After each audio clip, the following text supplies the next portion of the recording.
గురు కిందసారి అంతకుముందు సారి కూడా లఘువాక్య గుర్తు చదివాము.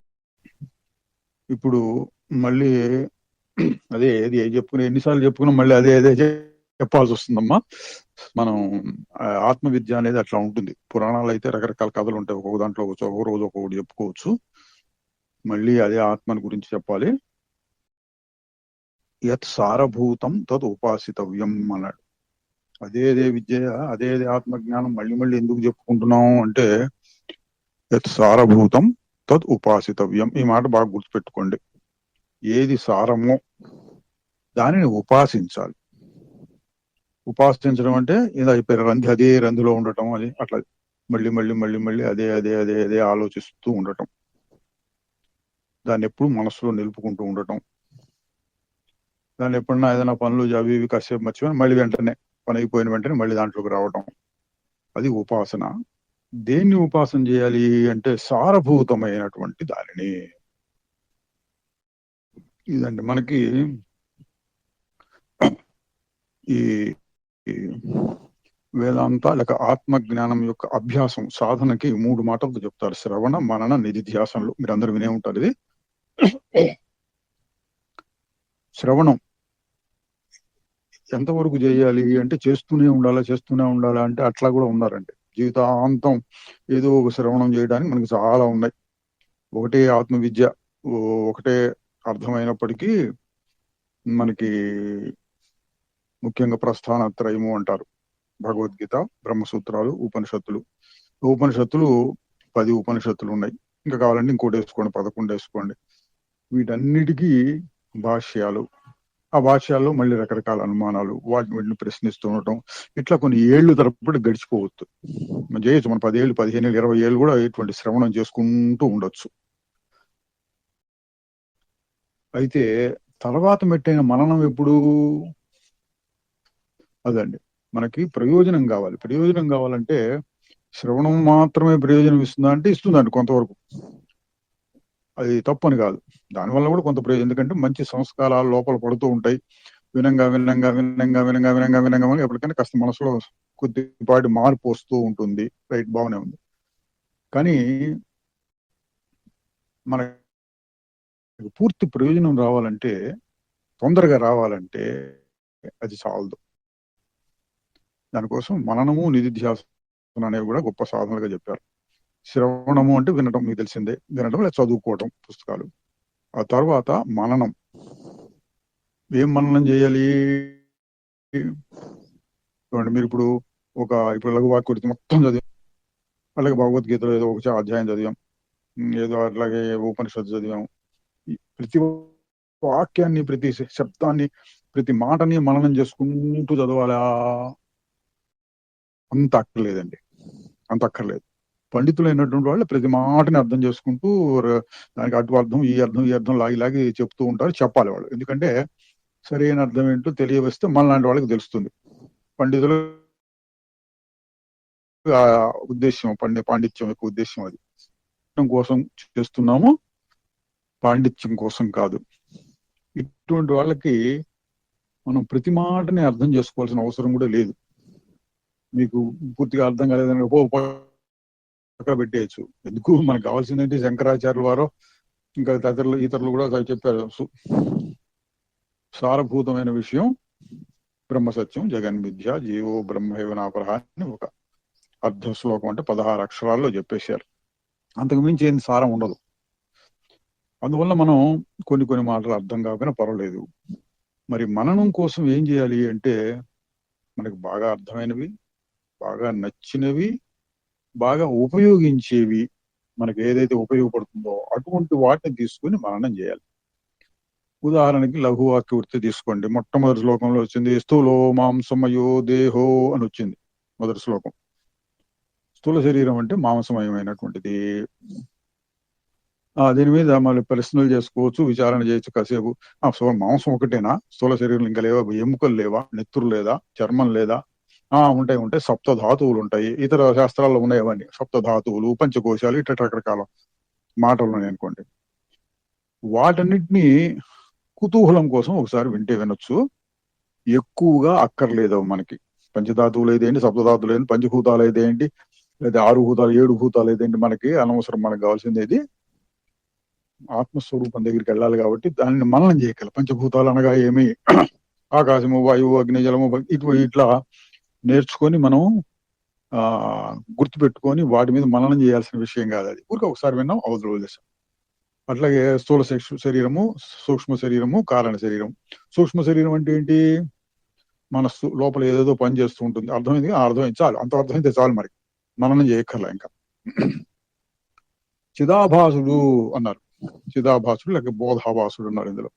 అంటే ఏంటి? ఇది కొద్దిగా అర్థం చేసుకోవాలి. అంటే ఏంటి? చైతన్యం ఉన్నట్లుగా అగుపించేది. అంటే మన అనుభవంలో కావాలి కదా. మన అనుభవంలో ఏదది తెలుసుకోవాలి. మన అనుభవంలో నేను నేను నేను నేను అంటూ ఉంటాం. కర్త నేను చేస్తున్నా అంటాడు. అది చిదాభాసుడు. దీన్ని అర్థం చేసుకోవాలి. తర్వాత శుద్ధ బోధ అన్న శుద్ధమైన చైతన్యం ఎట్లా ఉంటుంది అంటే, చిదాభాసుడు లేని సమయాల్లో కూడా ఏది ఉంటుందో అది శుద్ధ చైతన్యం. శుద్ధ చైతన్యం అన్ని సమయాల్లోనూ ఉంటుంది. స్పష్టంగా ఎప్పుడు తెలుస్తుంది? చిదాభాసుడు లేనప్పుడు. దానికి ఉదాహరణగా ముత్యాల దండలో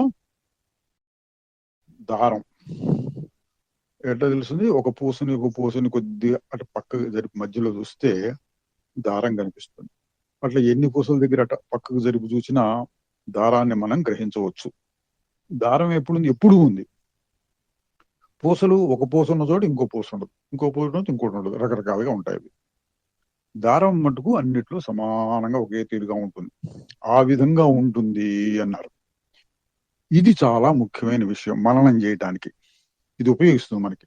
ఎందుకని వారు చెప్పారు, అతి యత్నత, చాలా యత్నంతో చిదాభాసుణ్ణి శుద్ధ బోధని వేరు చేయాలి. దానికి అది చాలా ముఖ్యమైనది. సారభూతం తదుపాసితవ్యం అన్నాం కిందాక. సారభూతమైన దానిని ఉపాసన చేయవలను. ఇక్కడ సారభూతమైంది ఏంటి? ఈ మాట అండి.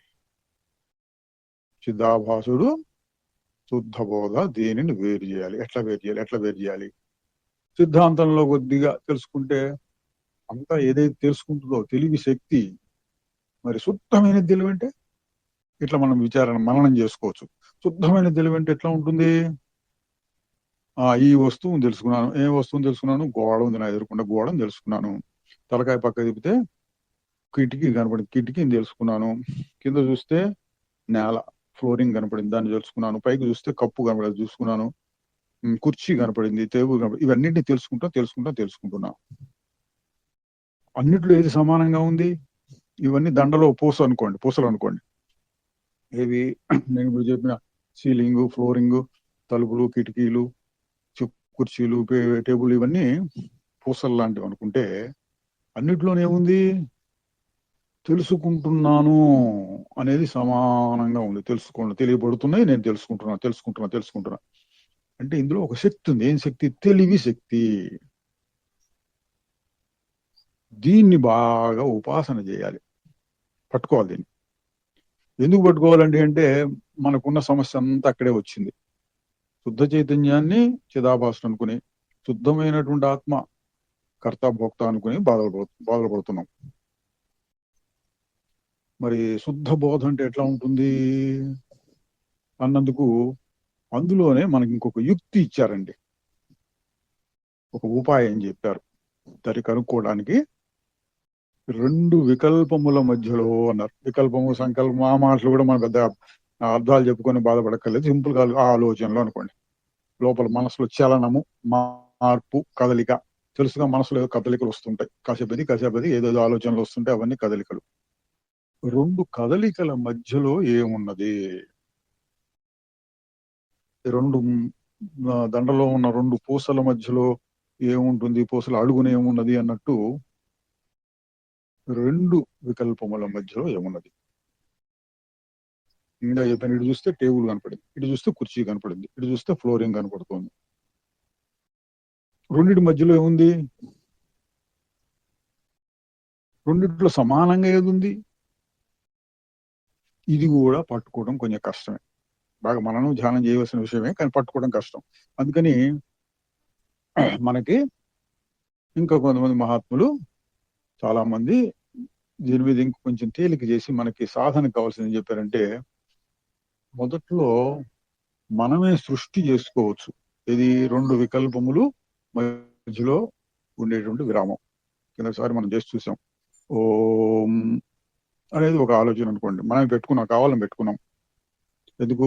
మన సాధనకి తేలిగ్గా ఉంటుందని. ఓం మధ్యలో ఏముంది ముఖ్యం? ఓం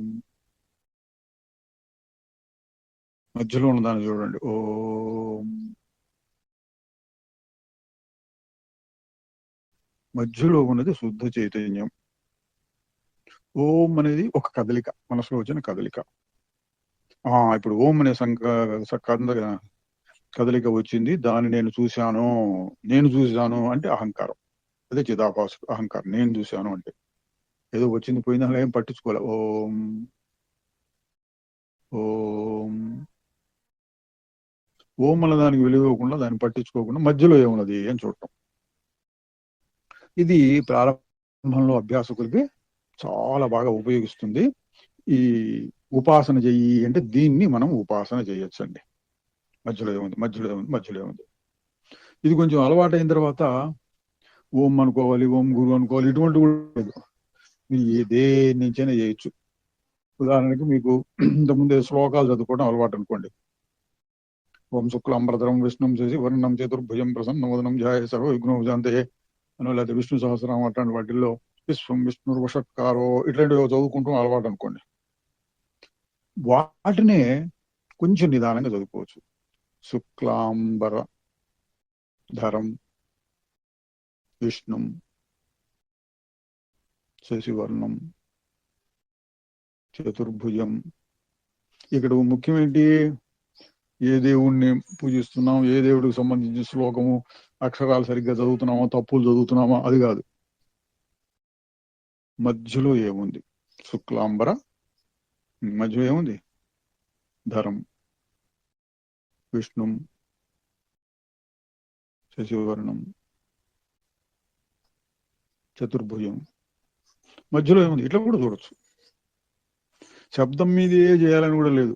ఏదో రోడ్డు మీద నిలబడ్డాం అనుకో, తోస కూర్చున్నాం, ఇంటి ముందు బాల్కనీలో అంటే కూర్చున్నాం అనుకోండి. ఓ మనిషి వచ్చాడు, ఓ ఫలానా మనిషి పోయినాడు, అయిపోయింది. ఇంక దాని గురించి ఎక్కువ ఆలోచించకుండా ఇంకో మనిషి వచ్చాడు. ఈ ఇద్దరు మనుషుల మధ్యలో ఏముంది?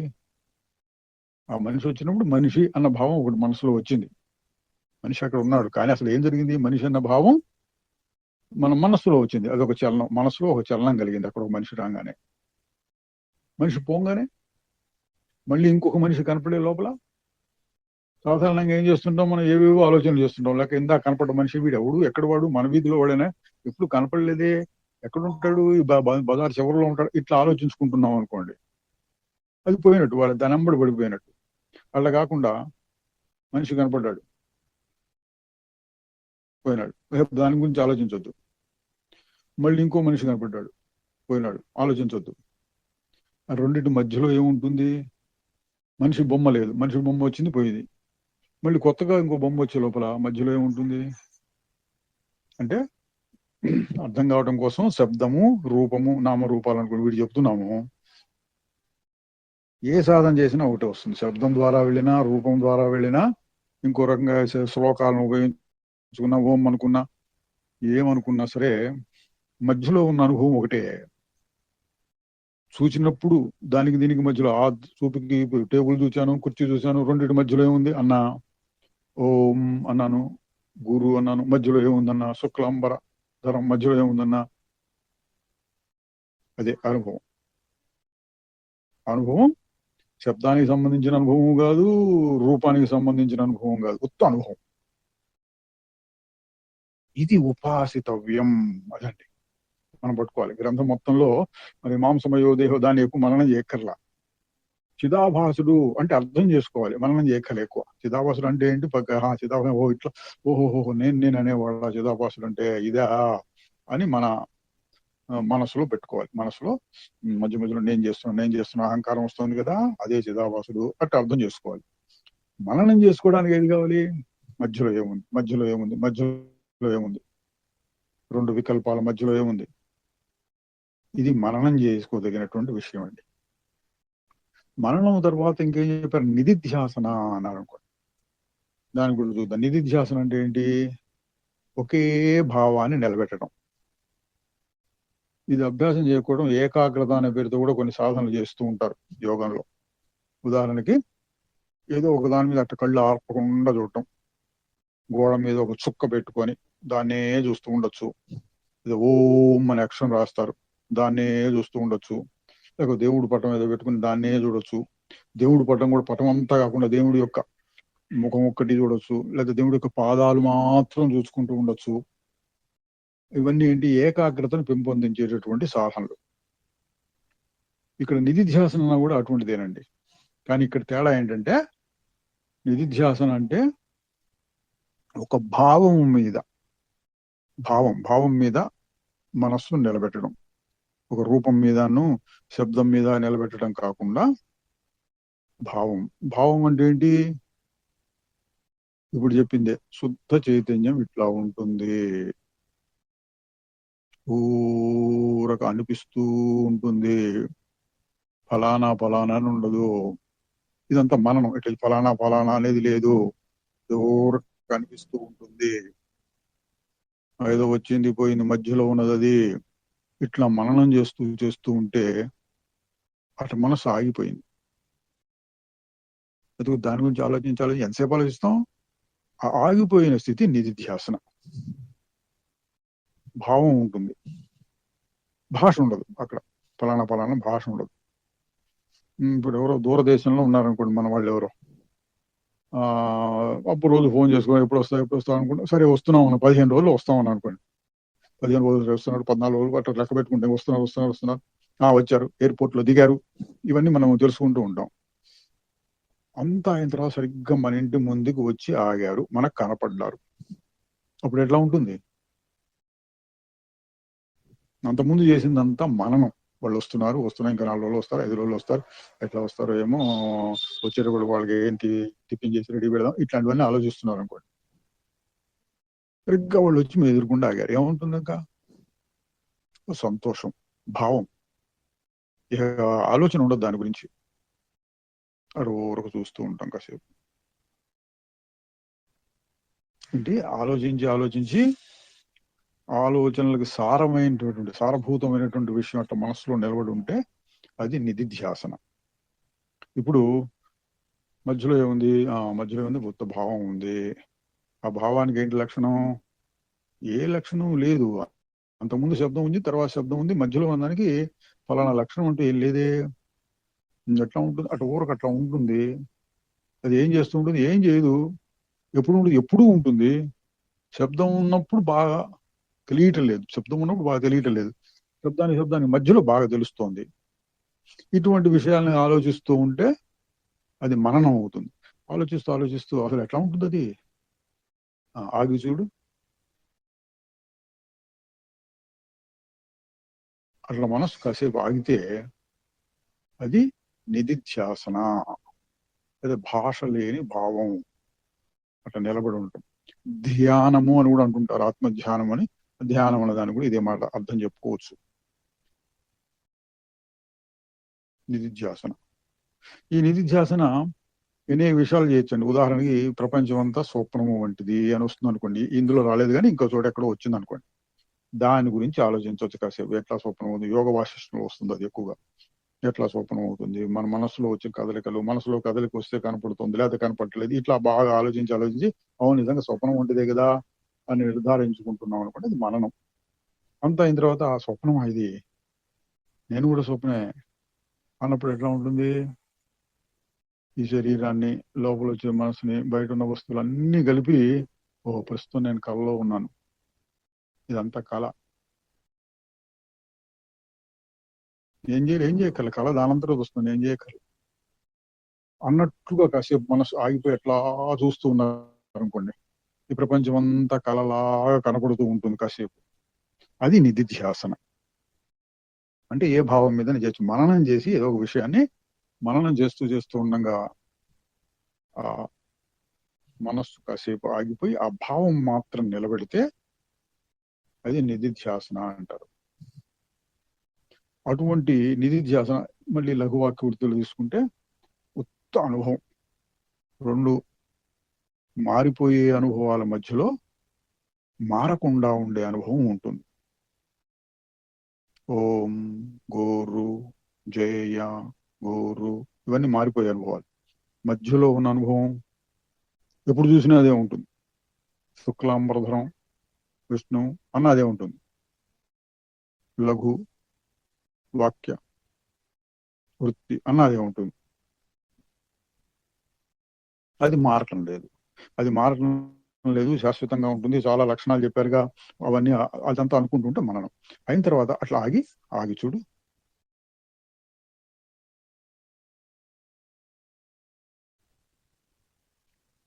ఎట్లా ఉంది అనే ప్రశ్న రాకూడదు మనకి. ఇంకా ఎట్లా ఉంది అని ప్రశ్న వస్తే మళ్ళీ ఏదో వికల్పం వచ్చినట్టు. సరే, ఆ వికల్పానికి కూడా అయిపోయిన తర్వాత ఏముంటుంది?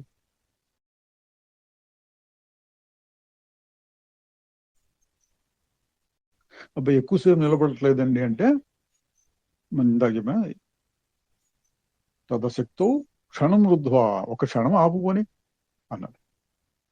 1-2-3 క్షణాలు ఆపు, క్రమంగా అభ్యాసం చేయి అన్నారు. మంచిదే, ఎంతసేపు నిలబడి అంత మంచిది.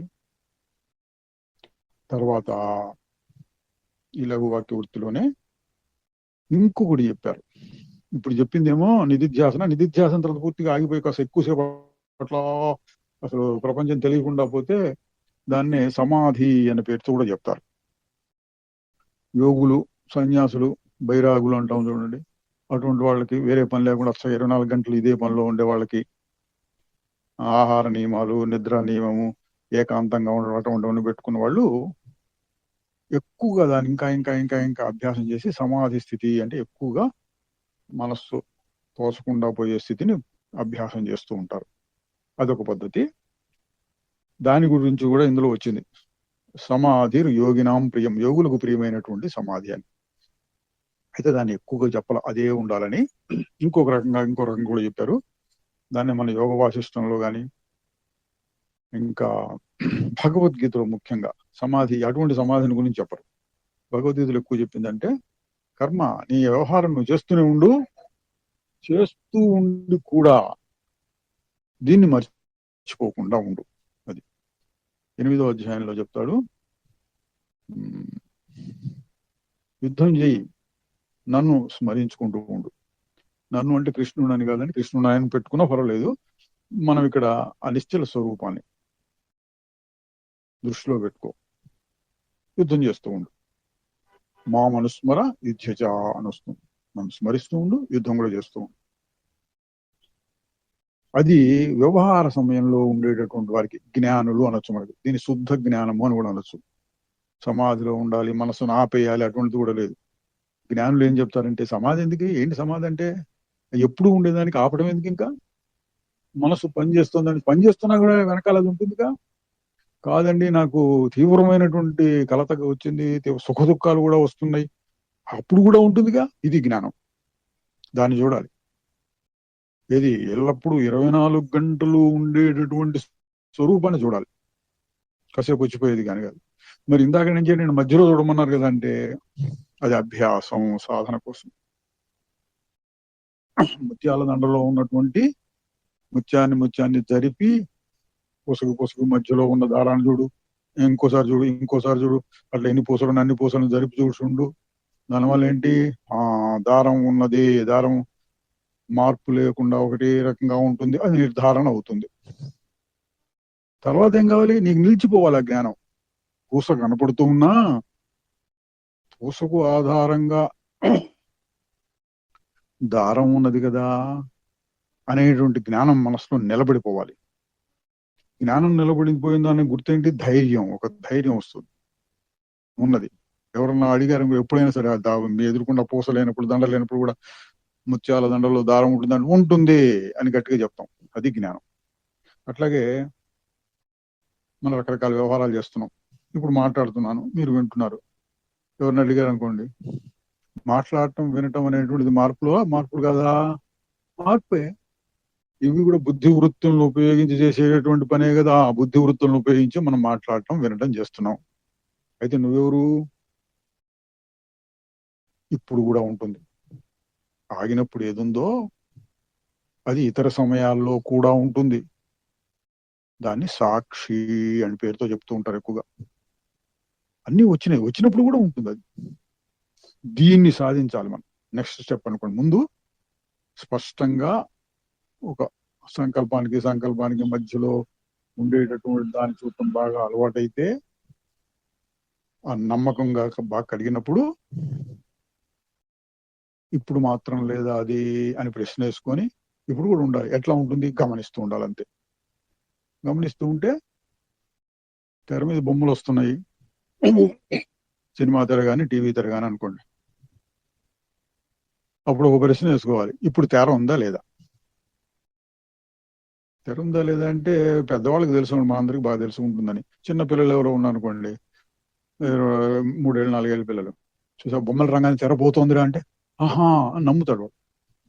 అట్లాగా దగ్గరికి వెళ్ళి ముట్టుకొని చూడు, బొమ్మలు వచ్చినప్పుడు ముట్టుకొని చూడు, తెర ఉందా లేదా? ఒకసారి ఆపేసి చూడు, తెర ఉందా లేదా? మళ్ళీ బొమ్మలు పెట్టు చూడు, తెర ఉందా లేదా? ఇట్లా ఎన్నిసార్లు నువ్వు చేసిన తెర ఉంది తెర పోవటం లేదు అని నీకు నమ్మకం కలిగితే తర్వాత ఏం చేయాలి? మనం ఏం చేయక్కల్లా, బొమ్మలు వస్తున్నాయి రాని, బొమ్మలు ఆగిపోయినా ఆగని. అట్లాగే మన మనస్సులో ఎన్నో వికారాలు వస్తూ ఉండొచ్చు, వికల్పాలు సంకల్పాలు వస్తూ ఉండొచ్చు. మీకు ధైర్యం ఎట్లా ఉండాలి? అడుగునదే ఉంది.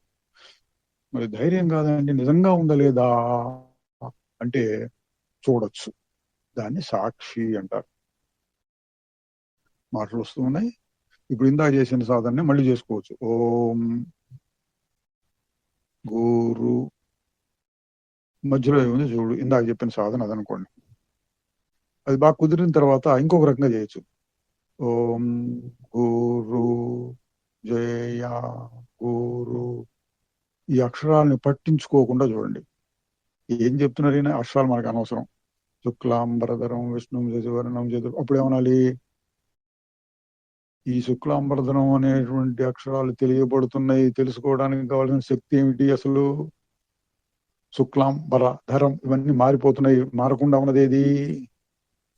ఇట్లా ప్రశ్న వేసుకొని చూస్తే శుక్లాంబరధరం విష్ణుం శశివర్ణం, ఏదో నేను వేరుగా ఉన్నాను, అవన్నీ వస్తున్నాయి పోతున్నాయి, కదిలిపోతున్నాయి. బొమ్మలు కదిలినట్టు కదులుతున్నాయి అవన్నీ. నేను తెరలాగా ఉన్నాను, లేకపోతే తెర మీద పడే వెలుతురులాగా, తెలుగు ముందు తెలుగు వెలుతురు వస్తుంది, ఆ వెలుతురులాగా, లేదా తెరలాగా ఉన్నాను అనుకోండి. తెరలాగా నేనున్నాను. అవి వస్తున్నాయి పోతున్నాయి. ఇప్పుడు వాటిని ఆపాలి అక్కర్లేదా అంటే యోగుల పద్ధతి ఏంటంటే ఆపి సమాధి స్థితిని పొందు, నిర్వికల్ప సమాధి అంటారు. జ్ఞానుల పద్ధతి ఏంటంటే ఆపడం కాదు, ఇప్పుడు కూడా అదే ఉన్నది అని తెలుసుకో. అర్జునుడు 2వ అధ్యాయంలో ప్రశ్న అడుగుతాడు, సమాధిలో ఉన్నటువంటి వాడు ఎట్లా ఉంటాడు అని. ఏం పని చేస్తుంటాడు, ఎట్లా మాట్లాడతాడు, ఎట్లా నడుస్తాడు? భగవానుడు చేసిన సమాధానం ఎట్లా ఉంది?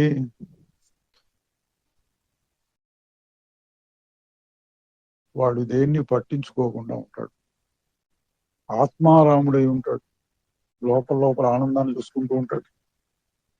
సుఖం వచ్చినా పొంగిపోడు, దుఃఖం వచ్చినా పొంగిపోడు, అటు ఊరకుంటాడు,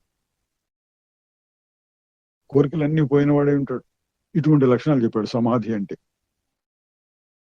అన్నిటినీ సమదృష్టితో చూస్తూ ఉంటాడు. ఇటువంటి లక్షణాలు వచ్చినాయండి. మనం వాటిని సాధించవచ్చు. వ్యవహారంలో ఉన్న వాళ్ళకి ఇది ముఖ్యం. తర్వాత ఇదే వాళ్ళు చెప్పేటటువంటి సమాధి కంటే కూడా విలువైనటువంటిది. ఎందుకు? ఏం చేస్తున్నా సరే నువ్వు వేరుగా ఉండగలిగితే ఇక ప్రారంధం అనేది లేదు. మనం ఎంతకాలం బతుకుతామో ప్రశ్న లేదు. మళ్ళీ జన్మ వస్తుందని లేదు. ఒకడు వచ్చినా మనకు అంటదు. అటువంటి స్థితిలోకి మనం వచ్చినప్పుడు అది ఫైనల్. అందరు కూడా మనకు తెలిసిన వాళ్ళు చాలా మంది సమాధిని అభ్యసించిన వాళ్ళే ఉంటారు, మహర్షులు కానీ, లేకపోతే ఈ కాలంలో ఉన్నటువంటి సత్పురుషులు కానీ వాళ్ళందరూ కూడా మళ్ళీ మనందరికీ వచ్చి బోధిస్తున్నారు, పుస్తకాలు గ్రంథాలు రాస్తున్నారు. ఎట్లా చేస్తున్నారు అంటే ఇదండి సమాధి. అది సమత్వం దృష్టి. ఏ జరుగుతూ ఉన్నా సరే నాకు అంటదు, నేను కర్తను కాదు భోక్తను కాదు, ఇటువంటి విషయాలు. ఇది కూడా ఒక ముఖ్యమైనటువంటి ఘట్టం మనకి. ఇది వ్యవహార సమయంలో దాన్ని చూసుకోవటం. ఇప్పుడు ఈ లఘువాక్య వృత్తిలోనే మనకి మహానుభావులు శంకరాచార్యులు వారు ఇంకొక విషయం కూడా తెలియజేశారు. తదశక్తవు అని వస్తుంది. అటువంటి శక్తి నీకు లేకపోతే, ఎటువంటి శక్తి? అట్లా వేరు చేసి చూస్తే ఆ నిశ్చల స్వరూపం ఉన్నది. ఎక్కువసేపు నిలబడలేకపోతున్నాను అంటే ఒక్క క్షణం ఆపు బాబు అన్నాడు. ఒక క్షణం ఆపు. మరి తర్వాత ఏం చేయమంటారు? మనసు అటు పోతూ ఉంటే దాన్ని ఇంకొక రకంగా ఉపయోగించు. మనసుకు పోవడం అలవాటైంది, అడుపోవడం ఇటుపోవడం తిరగడం అలవాటైంది. ఆ అలవాటుని మార్చుకోమంటే మార్చుకోదు, ఇంకొక రకంగా మార్చుకో.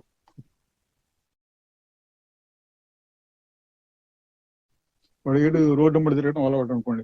ఊరికి తిరగ బాబు అక్కడ దాకా పోయి ఫలానా వాడితో మాట్లాడి, అదే ఫలానా మందుల షాప్కి వెళ్ళి మందు కొనుక్కురా, ఫలానా కిరాణా షాప్కి వెళ్ళి తీసుకురా, ఇటువంటి పనులు చెప్తున్నారు అనుకోండి. వాడు తిరుగుడు అవుతుంది, పనులు కూడా జరుగుతుంది. మార్పు అనమాట. అదే వాడికి తిరిగే రంది ఉంది, తిరగని. అట్లాగే ఇక్కడ మనస్సుకి చెలుస్తూ ఉంటుంది, ఏదేదో చెలుస్తూ ఉంటుంది. ఏదేదో చెలిచ్చినప్పుడు శుద్ధ జ్ఞానం అంటే ఎట్లా ఉంటుంది? చెలిస్తే చెలిచినాయి, నాకేమైంది, నేను వేరుగా ఉన్నాను, సాక్షిగా ఉన్నాను. ఆ జ్ఞానం ఉంటే ఇంకేం చేయక్కర్లా. ఇందాక చెప్పింది అది.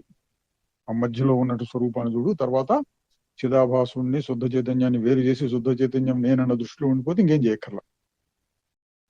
అది కలగటం కోసంగా సాధన ఏం చేయొచ్చు అంటే, ఒకటి దాన్ని ఇంకా ఒక క్షణం, 2 క్షణాలు, 3 క్షణాలు, 4 క్షణాలు ఎక్కువ ఆపటం, సాక్షి భావాన్ని అభ్యాసం చేయటం ఒకవైపు ఆ సాధన.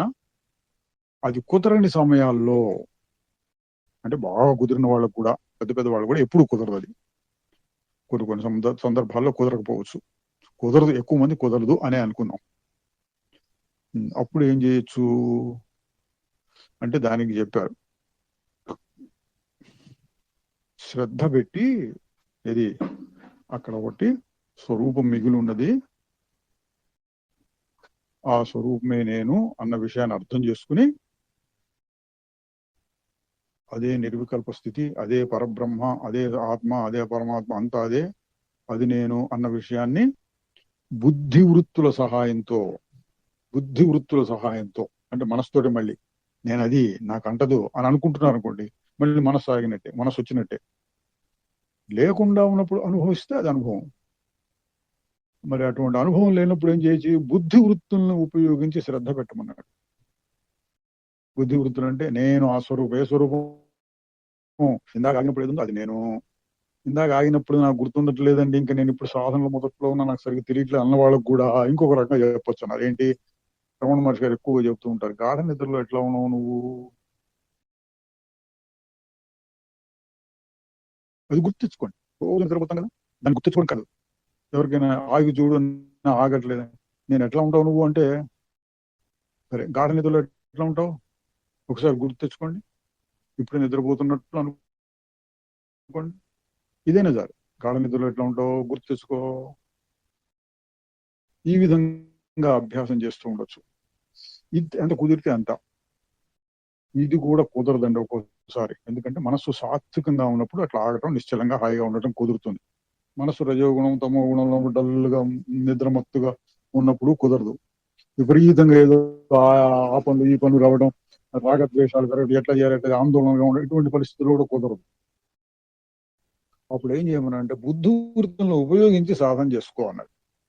రకరకాల ఆలోచనలు, అయితే అవసరమైన ఆలోచన ఉంటుంది అనుకుంటే, వ్యవహారానికి అవసరమైన ఆలోచన ఉంటే చేసుకోవచ్చు. ఆలోచన అయిపోయిన తర్వాత ఊరికే మళ్ళీ మళ్ళీ మళ్ళీ మళ్ళీ అదే అదే అదే తపనగా, ఆందోళనలుగా, అలజడి, ఆందోళన అట్లాంటివి ఉంటాయి. అటువంటప్పుడు వాటిని తీసేయటం కోసం ఇంకొక రకమైన సాధన అని చెప్పింది ఏంటి? తచ్చింతనం, తత్కథనం, అన్యోన్యం, తత్ప్రబోధం అని వచ్చింది చివరిలో. తత్ అంటే అది, తత్ అనే మాట వాడతారండి, చాలా గొప్ప మాట. ఏంటంటే ఇది అది అని చెప్పకుండా, ఇట్లా ఉంటుంది అట్లా ఉంటుంది, రూపం ఇవన్నీ చెప్పకుండా, అది పరమాత్మ యొక్క తత్వమసి అనే వాక్యంలో తత్ అంటే అది. మనకు సంబంధించిన తత్ అంటే ఏంటంటే, తత్ అంటే ఆగి చూసినప్పుడు ఏది ఉంటుందో అది తత్తు. నేను ఆగలేదండి, ఎప్పుడు చూడలేదండి, సరే గాఢ నిద్రలో ఏది ఉంటుందో ఆ అనుభవం తత్తు. దాన్ని గురించి చింతిస్తూ ఉండు. తచ్చింతనం, చింతనం అంటే మననము అని చెప్పుకోవచ్చు. ఇందాక చెప్పుకున్న మననం అంటే ఏంటి, మళ్ళీ దాని నుంచి ఆలోచిస్తూ ఉంటాం. ఆయన నుంచి ఆలోచిస్తున్నాం, నేను అంటున్నాను, ఏదో తిరుగుతున్నాను, ఇప్పుడు మాట్లాడుతున్నాను, ఆకలిస్తుంది, తినాలి, కానీ ఇవన్నీ కూడా శరీరానికేగా, నాకు కాదు కదా. నేనెవరిని? శుద్ధ చైతన్యం ఎట్లా ఉంటుంది? గాఢ నిద్రలో ఉన్నట్టు ఉంటుంది అని ఇట్లా ఆలోచిస్తూ ఉండొచ్చు అండి. ఇది మననం అనమాట. తచ్చింతనం అంటే అది. ఆ క్షణంలో అనుభవం ఉంటే చెప్పేదేం లేదు. ఆ తదాశక్తో అని మొదలుపెట్టారు. అందుకే అనుభవంలో అట్లా నిశ్చలంగా ఉండేనెవరు అట్లా ఉండగలిగితే ఎంతసేపు అయినా ఉండండి. తదాశక్తో కుదరకపోతే తచ్చింతనం, దాని గురించి ఆలోచిస్తూ ఉండు. మనస్సుకి ఆలోచించడం, అటు ఇటు తిరగడం అలవాటైంది కాబట్టి ఆ తిరుగుడు ఇతర విషయాల మీద కాకుండా ఈ విషయం మీద పెట్టు. వ్యవహారం ఎట్లా ఉంటుంది అన్నారు. వ్యవహారం ఎక్కువగా ఉన్న వాళ్ళకి సరే మనం వదిలేద్దాం. మన చాలా మందికి మనకి వ్యవహారం అంత ఎక్కువగా ఉండదు, మరీ ఎక్కువగా ఉండదు. మరీ ఎక్కువగా ఉన్న వాళ్ళకి అదే కుదరదండి అంటే సన్యాసం తీసుకోమని కూడా సలహాలు ఇస్తూ ఉంటారు. అందుకని శాస్త్రంలో అడుగు కూడా వచ్చింది. మనలాంటి వాళ్ళకి మరీ ఎక్కువగా ఉండదు అనుకోండి. రోజు మొత్తం మీద ముఖ్యంగా ఏదో ఆ పనులు ఈ పనులు అలవాటైన పనులు చేసుకుంటూ ఉంటాం. కొత్త పనులు ఏమన్నా వస్తే ఇట్లా చేయాలా అట్లా చేయాలా ఆలోచన ఇదే అదే అని మన రాగద్వేషాలు రావడం ఇవన్నీ అప్పుడప్పుడు జరుగుతూ ఉండొచ్చు. సరే అటువంటి క్షణాలు వదిలేసుకున్నా తక్కిన సమయాల్లో తచ్చింతనం, దాని గురించి ఆలోచిస్తూ ఉండు.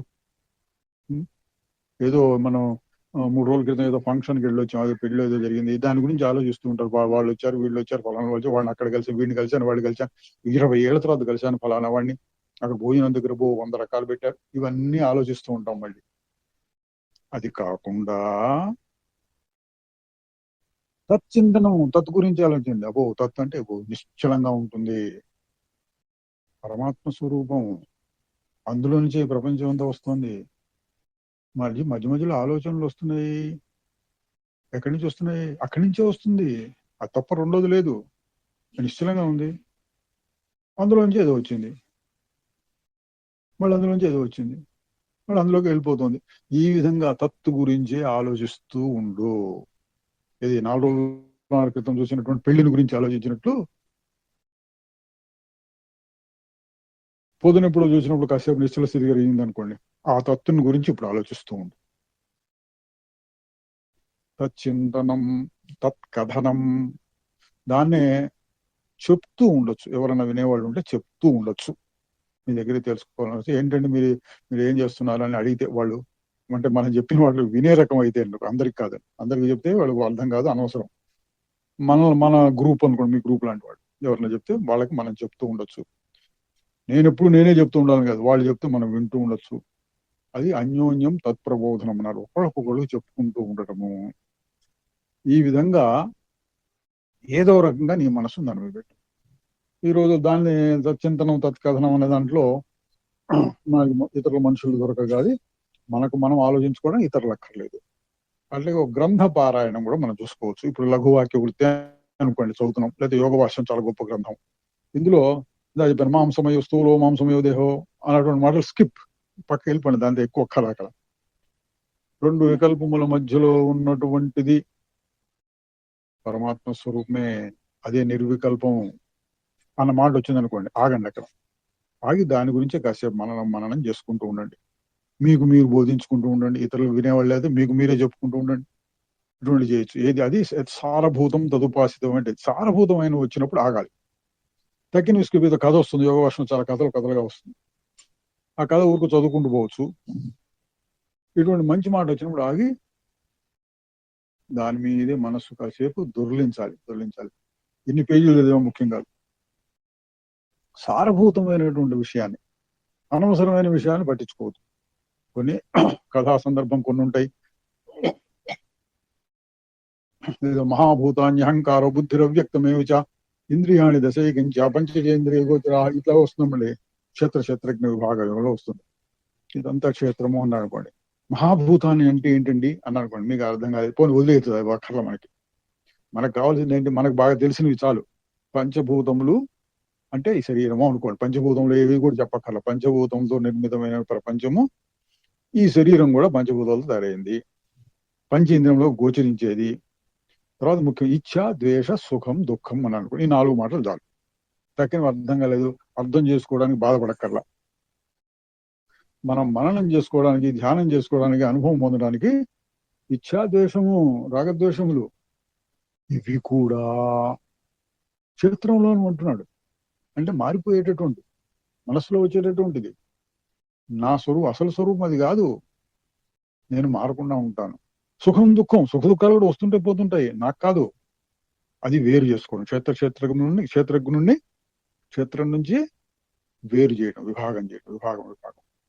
ఈ విధంగా మనకి ఏ జ్ఞానం ఈ లఘువాక్య ఆగి చూడు నా స్వరూపం అటువంటి తెలిసిందో ఆ వైపుకు వెళ్ళేటట్టుగా ఎక్కడ ఏది కనపడినా సారభూతమైనది ఏది అని పట్టుకోవాలి. అంత సారభూతంగానిది, అంత పెద్ద ఉపయోగం లేనివి వదిలేయాలి.